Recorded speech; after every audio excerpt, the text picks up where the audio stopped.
Is Umesh Nagtode, and today we are going to study about Medical Termination of Pregnancy Act that came to existence in the year 1971. Okay? सबसे पहले हम जान लेते हैं कि medical termination of pregnancy क्या है।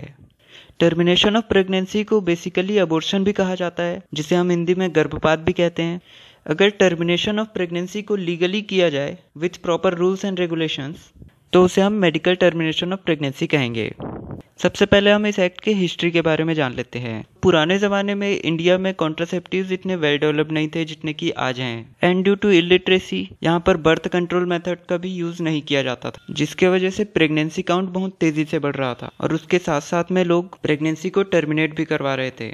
So poor maternal health scenario के कारण या फिर गलत तरीके से प्रेगनेंसी को टर्मिनेट करने के कारण प्रेग्नेंट वुमेन की डेथ हो जाती थी, जिसे रेगुलेट करने के लिए इंडियन गवर्नमेंट ने इन द ईयर 1971 एक एक्ट को पास किया, जिसे हम आज medical termination of pregnancy act के नाम से जानते हैं।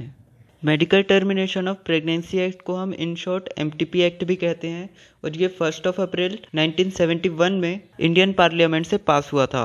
As per IPC penalties that is Indian penal code, अगर कोई मेडिकल प्रैक्टिशनर गलत तरीके से अबॉर्शन करता है या फिर किसी भी तरीके से इस एक्ट का वायलेशन करता है तो उसे 3 इयर्स ऑफ इम्प्रिजनमेंट या फिर फाइन देना पड़ सकता है। सिमिलरली अगर कोई women without any valid reason abortion करवाती है तो उसे 7 इयर्स ऑफ इम्प्रिजनमेंट या फिर फाइन देना पड़ सकता है।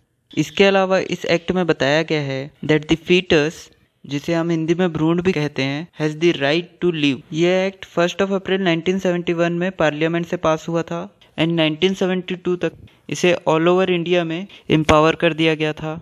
And in the year 1980 Kashmir and Mizoram ने भी इस एक्ट को अडॉप्ट कर लिया था। So here we have some valid and invalid reasons due to which pregnancies are terminated.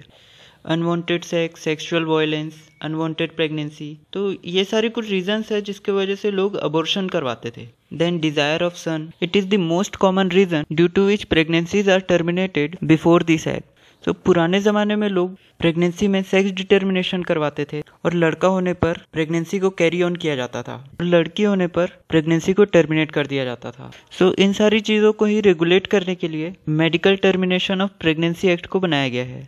तो अब कुछ ऑब्जेक्टिव्स को जान लेते हैं जिन पर medical termination of pregnancy act focused है, जिनमें फर्स्ट है aims to improve the maternal health scenario by preventing large number of unsafe abortions. जिसका मतलब है अनसेफ अबॉर्शंस के कारण जो maternal health scenario poor condition में जा रहा था उसे इम्प्रूव करने के लिए इस एक्ट का गठन किया गया। इसके अलावा अबॉर्शन सर्विसेज को लीगलाइज करना भी एक ऑब्जेक्टिव था। वुमेन्स तक के सेफ अबॉर्शन सर्विसेज को पहुंचाना और इस एक्ट के बारे में वुमेन्स को अवेयर करवाना भी बहुत इंपॉर्टेंट था।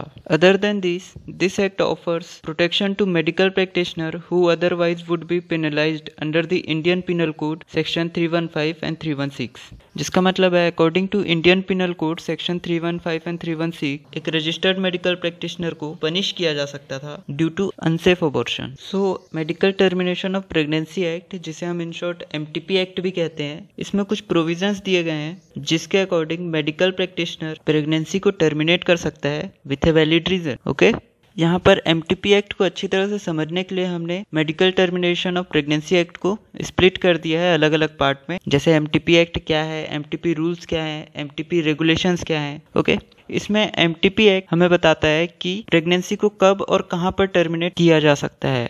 इसके अलावा एमटीपी एक्ट के अकॉर्डिंग सेंट्रल गवर्नमेंट रूल बना सकती है और स्टेट गवर्नमेंट उन रेगुलेशंस का फ्रेमवर्क तैयार कर सकती है। सिमिलरली एमटीपी रूल्स में हमें बताया गया है कि प्रेगनेंसी को कौन टर्मिनेट कर सकता है, उसकी ट्रेनिंग क्या होनी चाहिए, या फिर जिस प्लेस में प्रेगनेंसी टर्मिनेट किया जा रहा है उस प्लेस का अप्रूवल लेने का प्रोसेस क्या क्या होना चाहिए। इसके अलावा बहुत सारी चीज़ें हैं जो कि एमटीपी रूल्स में हमें बताई गई है। वहीं बात की जाए एमटीपी रेगुलेशंस की तो इसमें फॉर्म्स ऑफ ओपिनियन, रिकॉर्ड्स और अदर कॉन्फिडेंशियल डॉक्यूमेंट्स जो होते हैं उनका मेंटेनेंस कौन करेगा, उनका मेंटेनेंस कैसे होना चाहिए, इन सारी चीज़ों के बारे में बताया गया है। सो इस एक्ट में कुछ ऐसे टर्म्स हैं जो कि बार बार यूज हुए हैं, तो उन टर्म्स के बारे में हम पहले से पढ़ लेते हैं। जैसे कि registered medical practitioner, a person who possesses any recognised medical qualification as defined under the Indian Medical Council Act and whose name has been entered in state medical register and who has such experience और training in gynaecology and obstetrics as may be prescribed by rules made under this act। जिसका मतलब है Indian Medical council के according एक person जिसके पास recognised medical qualification है और उसका नाम स्टेट मेडिकल रजिस्टर में रजिस्टर्ड है तो वो पर्सन रजिस्टर्ड मेडिकल प्रैक्टिशनर कहलाएगा। और अगर किसी रजिस्टर्ड मेडिकल प्रैक्टिशनर को प्रेगनेंसी टर्मिनेट करना है so he must have experience और training in gynaecology and obstetrics. Okay, then next is guardian. Guardian is a person taking care of minor और mentally ill person. ठीक, guardian के बारे में हम सभी जानते हैं। गार्जियन बेसिकली हम अपने मदर या फादर को कहते हैं। इसके अलावा जो पर्सन हमारा टेक केयर कर रहा होता है उसे भी हम गार्जियन ही कहते हैं। सिमिलरली यहाँ पर भी ऐसा पर्सन जो कि प्रेग्नेंट वुमेन का टेक केयर कर रहा होता है उसे हम गार्जियन कहते हैं। So during the termination of pregnancy जितने भी डॉक्यूमेंट्स होते हैं उन डॉक्यूमेंट्स में अगर वो पर्सन सिग्नेचर करता है तो वह उस प्रेग्नेंट वुमेन का गार्जियन कहलाएगा। Okay, then next is lunatic. Lunatic is a person who is mentally ill, मतलब ऐसा पर्सन जो कि मेंटली इल है, मानसिक रूप से बीमार है, या जिसे हम इन शॉर्ट पागल भी कहते हैं, तो ऐसे पर्सन को हम लुनेटिक कहेंगे। Okay, so a person who is mentally ill is known as lunatic. Then minor, a person who is below the legal age of majority. अगर कोई person legal age of majority से कम as का है तो उसे हम माइनर कहेंगे। इसे हम बेसिकली बालिग और नाबालिग नाम से भी जानते हैं। ओके, सो इस एक्ट के अकॉर्डिंग प्रेगनेंसी को टर्मिनेट किया जा सकता है लीगली, मगर उसके लिए कुछ कंडीशंस होते हैं जिन्हें हमें फुलफिल करना होता है।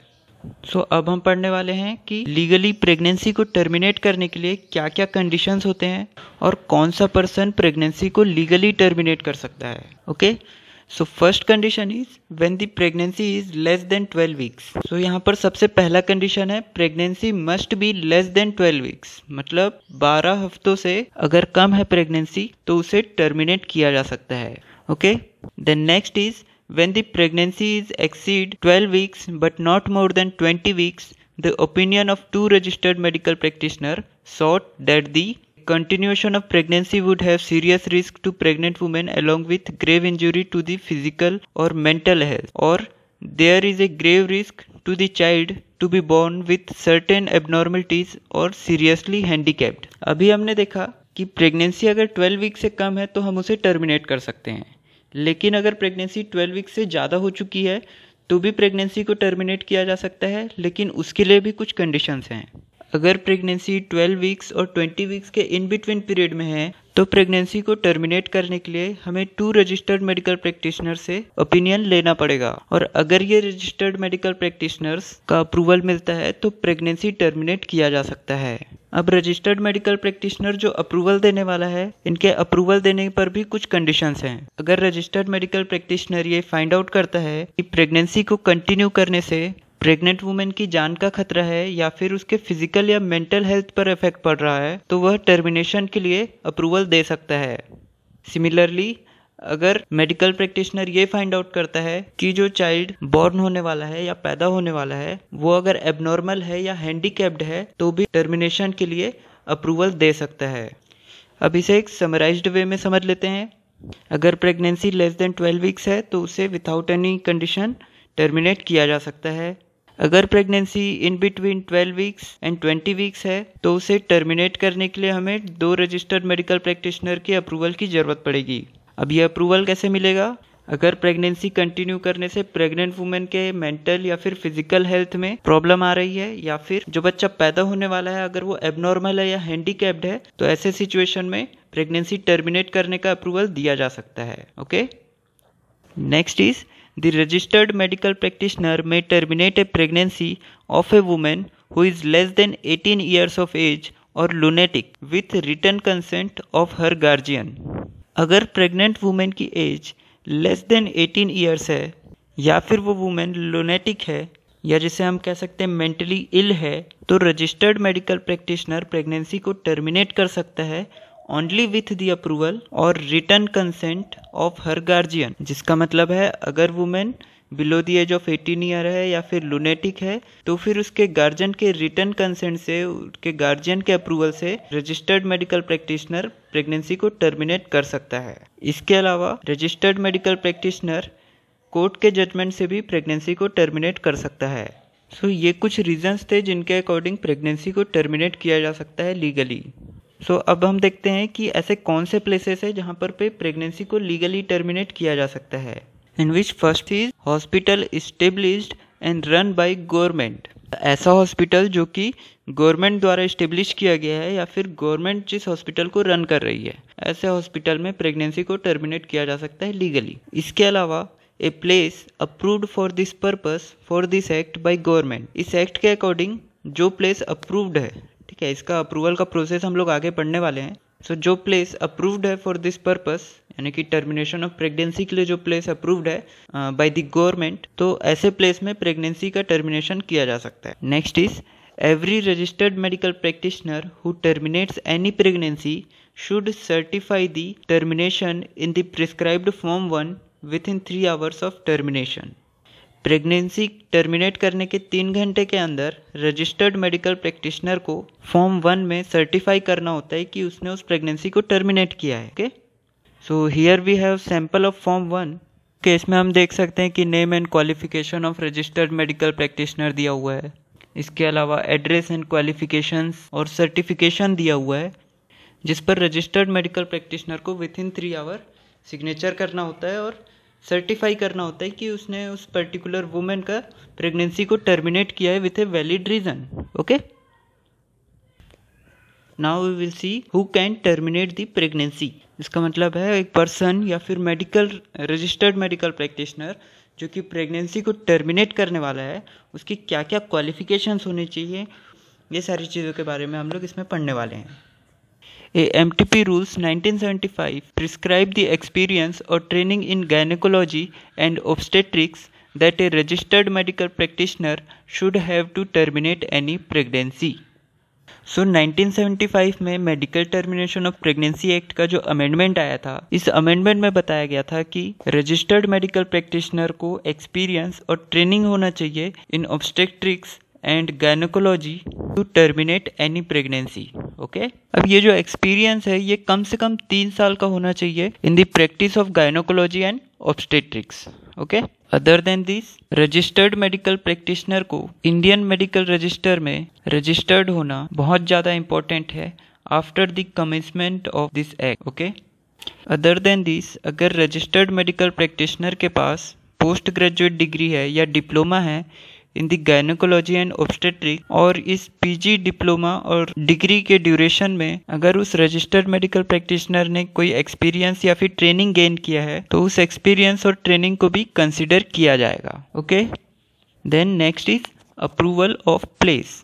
अब जिस प्लेस में प्रेगनेंसी को टर्मिनेट करना है, उस प्लेस का अप्रूवल प्रोसेस क्या होता है, किन कंडीशंस पे उस प्लेस को अप्रूवल मिलता है, उस प्लेस का अप्रूवल कौन देता है, ये सारी चीज़ों के बारे में हम इसमें पढ़ने वाले हैं। Okay, the CMO of district shall verify और inspect the place to ascertain himself that proper facilities and conditions are maintained for medical termination of pregnancy. CMO यानी chief medical officer of the district verify करते हैं कि किसी particular place में proper facilities available है या नहीं for the termination of pregnancy. Okay, so here first point is termination of pregnancy should be done under the safe and hygienic conditions, जिसका मतलब है प्रेगनेंसी को सेफ और हाइजीनिक कंडीशन में ही टर्मिनेट किया जा सकता है। इसके अलावा चीफ मेडिकल ऑफिसर ये भी चेक करते हैं कि proper facilities regarding the termination of pregnancy उस पर्टिकुलर प्लेस में अवेलेबल है या नहीं। For example an operation table and instrument for performing abdominal and gynaecological surgery, मतलब गायनेकोलॉजिकल सर्जरी के लिए ऑपरेशन टेबल या फिर जो इंस्ट्रूमेंट्स यूज होते हैं गायनेकोलॉजिकल सर्जरी में, वो इंस्ट्रूमेंट्स वहाँ पर अवेलेबल है या नहीं। Then anaesthetic equipment, resuscitation equipment, sterilisation equipment, इसके अलावा ड्रग्स एंड पेरेंट्रल फ्लूइड्स, ये सारी चीज़ें उस प्लेस में अवेलेबल है या नहीं। इसके अलावा सबसे important thing, qualified medical personnel वहाँ पर काम कर रहे हैं या नहीं,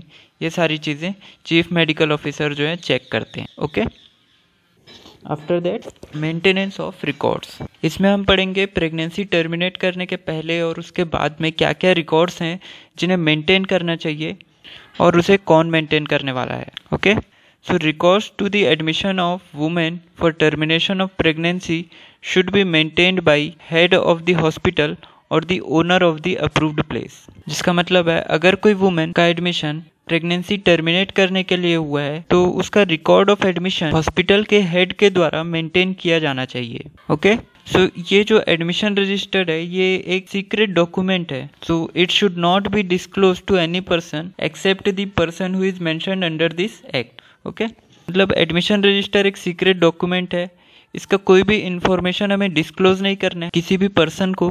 इस एक्ट में कुछ प्रोविजंस दिए गए हैं जिसके अकॉर्डिंग कुछ इंक्वायरी ऑफिसर्स हैं जो कि एडमिशन रजिस्टर को चेक कर सकते हैं। Other than that person no one else can see the admission register. Okay, इसके अलावा प्रेग्नेंट वुमेन या फिर उसके गार्जियन का कंसेंट कि वो प्रेगनेंसी को टर्मिनेट करवाना चाहते हैं, इस कंसेंट लेटर पर रजिस्टर्ड मेडिकल प्रैक्टिशनर का सर्टिफिकेशन चाहिए होता है, जिसे प्रेग्नेंट वुमेन के कंसेंट और रजिस्टर्ड मेडिकल प्रैक्टिशनर के सर्टिफिकेशन के बाद एक एनवलप में सील करके हॉस्पिटल के हेड को हैंडओवर कर दिया जाता है।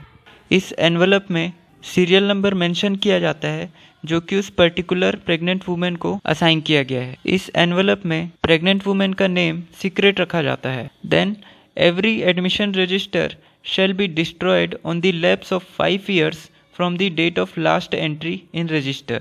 अब ये जो एडमिशन रजिस्टर है इसमें जो लास्ट एंट्री होती है, लास्ट एंट्री के बाद 5 इयर्स तक एडमिशन रजिस्टर को सेव करके रखा जाता है। देन उसके बाद इस रजिस्टर को डिस्ट्रॉय कर दिया जाता है। सो ये सब कुछ रूल्स थे एंड प्रोविजंस थे जिसके अकॉर्डिंग हर एक पर्सन को कंप्लाई करना होता है। एंड अगर वो person in rules and regulations का किसी भी तरीके से वायलेशन करता है तो ये एक ऑफेंस है और इसके लिए उसे पेनल्टीज पे करनी होती है। तो आइए जानते हैं क्या क्या ऑफेंसेस है इस एक्ट में और उन्हें क्या क्या पेनल्टीज पे करनी पड़ सकती है। In which first is anyone who fails to comply with rules made under the act और contravenes them may be fined up to 1000 rupees. अगर किसी भी तरीके से इस एक्ट के रूल्स का वायलेशन होता है तो फिर उस पर्सन को 1000 रुपीज का फाइन देना पड़ सकता है। इस एक्ट के according the foetus has right to life, जिसका मतलब है फीटस को जीने का अधिकार है। And in case the pregnancy is terminated without the consent of women, मतलब अगर वुमेन के कंसेंट के बिना प्रेगनेंसी को टर्मिनेट किया जाता है तो उस पर्सन को लाइफ टाइम इम्प्रिजनमेंट हो सकता है या फिर उसके साथ फाइन भी देना पड़ सकता है। So this is all about medical termination of pregnancy act. Hope you liked the video and thank you very much for your attention.